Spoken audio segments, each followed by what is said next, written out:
She was just rambling and rambling. The closest she came to giving an answer was when she referenced the endless wars and the tax cuts. But even there, it is worth pointing out, her math is orders of magnitude off. According to the CBO, all of those wars I assume she's talking about are the wars in Iraq and Afghanistan, those quote-unquote endless wars. The total cost of those wars, according to the CBO, is $2.4 trillion.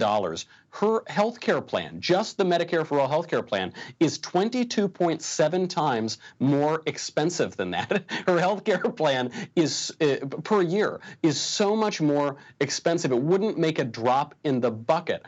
But of course, that has never deterred her.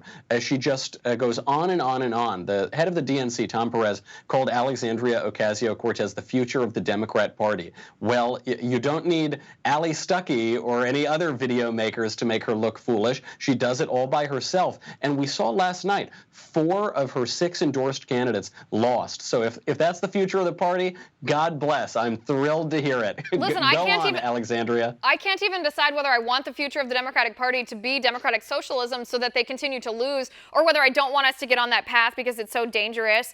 Maybe the money she's talking about from these so-called endless wars that she thinks were so unnecessary, maybe they could at least pay for Band-Aids for everyone in the country or something like that. It's such a small fraction here. Here's another interesting thing. Bernie Sanders actually won't answer the question either. Alexandria Ocasio-Cortez is the one that's getting the heat for it because she's the most recent propagator of this message. But Bernie Sanders won't answer how much these plans will cost either. Yet he did issue a blistering, actually, condemnation of the estimate from the Manhattan Institute. He said that it was biased and untrue, but he won't give us a number that he thinks is more accurate.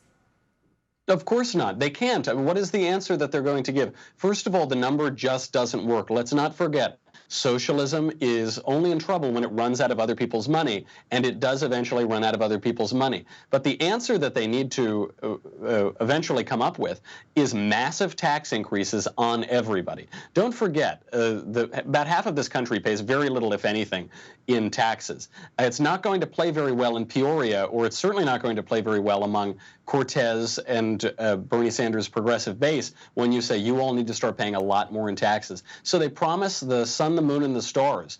This is the mark of demagogues, and it's a good thing for the country that they keep failing. I mean, I really hope the Democrat Party in this election runs to the left. There is a fear that they're going to start mainstreaming these ideas over time. But if last night's elections is any indication, that it shows that the American people are still, at least for now, immune to socialism. Want to see more videos like this?